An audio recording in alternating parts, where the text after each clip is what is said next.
nitwa Nyirajyambere Jeanne D'Arc, nkaba ndi umuyobozi wa nutrition muri Hingaweze, tukaba dukora ku bijyanye n'imirire, ibijyanye n'uburinganire n'ubwuzuzanye, guhindura imyumvire y'abaturage ndetse n'ubworozi buto mu baturage mu turere 10 dukoreramo.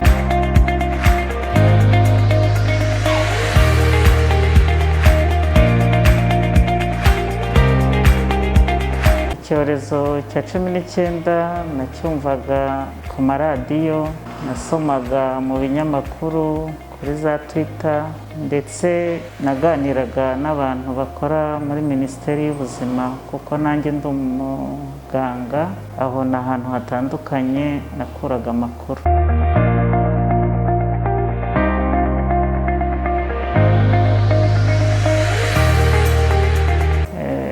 Barabidukanguriye mu mudugudu, barabidukanguriye hano ku kazi, ndetse naganiraga n'abantu batandukanye duhuje umwuga, nuko nagiye ntangurirwa n'ibijyanye no kwikingiza, kandi hano ku kazi baradusabiye ku buryo twakingiwe mu bantu ba mbere bakingiwe.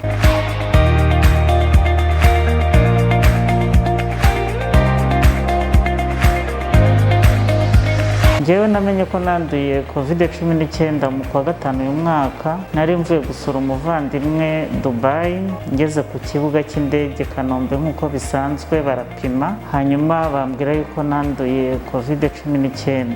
Numvishe bintunguye cyane kubera ko nari mvuye Dubai, bampimye bagasanga nta Covid mfite, kandi nkaba naraciye Ethiopia ku kibuga mu ndege, bakaba bakora ubugenzuzi, ukwirinda kose, nambaye masike kugeza ngeze mu Rwanda.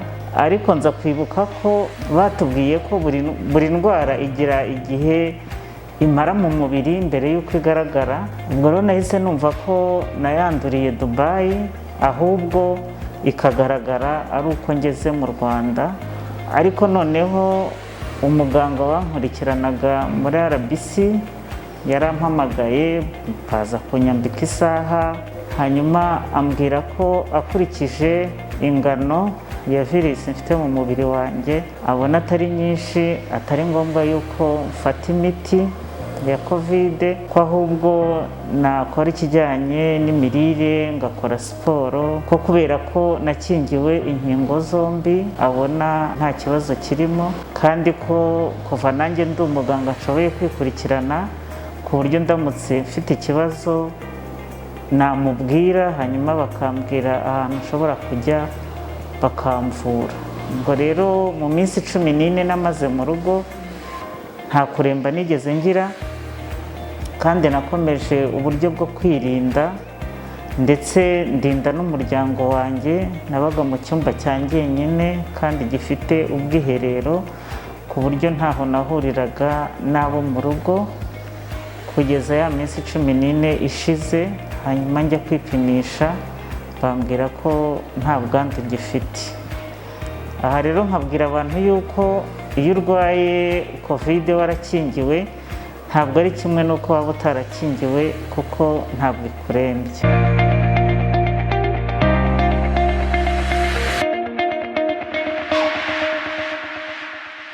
Hari ibihuha byinshi bitandukanye ku kijyanye n'urukingo rwa Covid. Bamwe bakavuga ngo turikingiza dupfe, ngo ndikingiza akaboko kabyimbe sinshobore gukora. Abandi bakavuga bati ese ubundi bimaze iki kwikingiza niba wikingiza ukongera ukayirwara? Inama nabagira bose ni uko njyewe nakwitangaho urugero. Ntabwo umuntu wakingiwe n'umuntu utarakingiwe barwara kimwe iyo baramutse bayanduye, kuko umubiri wawe warahawe ubudahangarwa. Ni ukuvuga ngo ntabwo nigeze ndemba, ntabwo nigeze nanirwa gukora muri iyo minsi 14 nari mu rugo. Nakoraga akazi nk'uko bisanzwe kuko twakoreraga mu rugo. Nkavuga nti rero ni ngombwa yuko abantu bose babyumva bagakangukira kwikingiza, kandi ubu ngubu noneho n'abagore batwite bashobora kwikingiza, n'abana kuva ku myaka 18 bashobora kwikingiza. Ni amahirwe menshi rero igihugu cyaduhaye, ku buryo nakangurira abantu bose ko bagomba kwikingiza kugira ngo birinde iki cyorezo. Kandi ibihuha byose bavuga ku rukingo rwa Covid ntabwo ari byo, ko njyewe narakingiwe, nakingiwe inkingo zombi kandi nta kibazo na kimwe mfite. Kuba warakingiwe ntabwo bikuraho ko wandura Covid, ugomba gukomeza kwirinda kuko narayanduye, narayirwaye kandi nari nkingiye.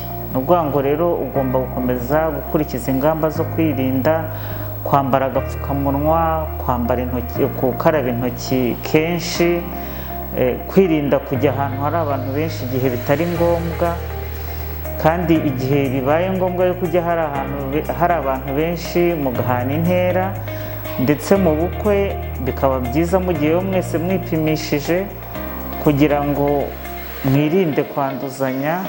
Covid-19 iracyahari, ni ngombwa rero yuko dukurikiza ingamba leta y'u Rwanda iduha. Ni ukuvuga ngo buri byumweru 2 akenshi hasohoka amabwiriza, ni ngombwa kuyasoma tukayakurikiza tukayagenderaho kugira ngo bidufashe kwirinda iki cyorezo.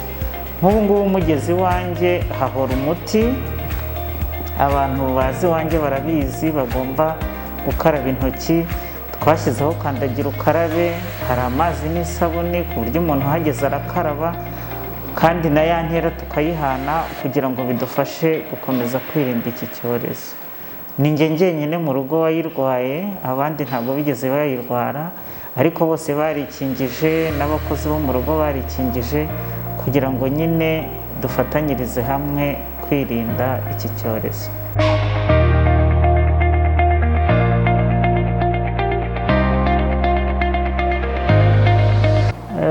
Ngereranyije n'amakuru najyaga numva ku bavandimwe, ku nshuti, ku baturanyi aho ntuye bagiye barwara Covid, hari abagiye kwivuriza i Kanyinya, hari abagiye kwivuriza i Nyamirambo, bagiye baremba ndetse bakagira n'ikibazo cyo kubura umwuka bagashyirwa ku miti.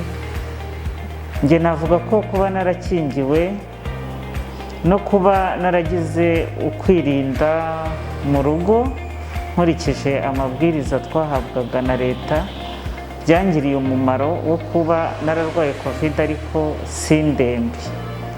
Nkumva rero kuba narakingiwe ari ikintu cyiza. Nashimira guverinoma y'u Rwanda yaduhaye inkingo hakiri kare, cyane cyane ko bahereye kuri ya myaka y'abantu bakuze kandi bashobora kuba bagira n'izindi ndwara zitandura, bityo rero bikaba byaramfashije muri icyo gihe nari ndwaye.